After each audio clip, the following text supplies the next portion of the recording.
ഇസ്ലാമിക ഭരണമുള്ള സ്ഥലത്ത് ഇസ്ലാമിൻ്റെ ഭരണം സ്വീകരിക്കാൻ സൗകര്യമുള്ളവർ വന്ന് ജീവിച്ചാൽ മതി. പോലീസും പട്ടാളും മാറി നിൽക്കുകയാണെങ്കിൽ നിങ്ങൾ 80%, മുസ്ലിങ്ങൾ 20% ആണെങ്കിൽ ആ 20 മതി നിങ്ങളെ നേരിടാൻ.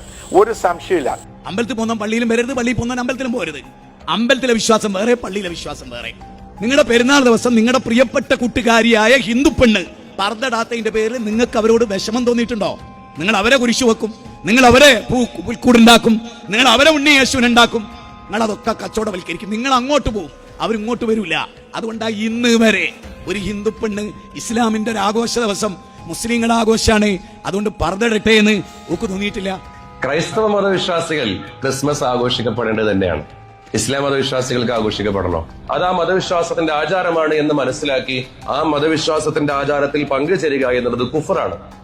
ഇനി അങ്ങനെയല്ല, അതൊരു മതവിശ്വാസത്തിന്റെ ആചാരമാണ് എന്ന് നമ്മൾ വിശ്വസിക്കാതെ അവരോടുള്ള സൗഹൃദം പങ്കിടലായി നമ്മൾ അതിലോട് പങ്കുചേരുകയാണെങ്കിൽ അത് ഹറാമാണ്.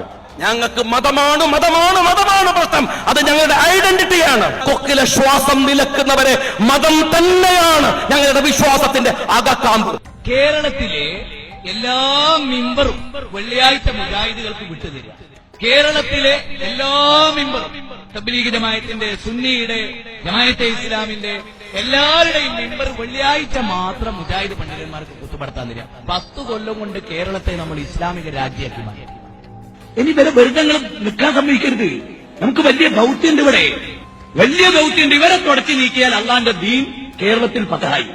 ഞാൻ ഒന്നുകൂടെ പറയുന്നു, ഈ മർക്കസു സക്കാഫത്ത് സുന്നിയെ പൂട്ടിയിട്ട് സക്കാഫി പത്ത് ഒഴിവാക്കിയാൽ കേരളത്തിൽ 10 കൊല്ലം കൊണ്ട് ഇസ്ലാമിന്റെ രാജ്യമാക്കി മാറ്റി നമ്മൾ കേരളം.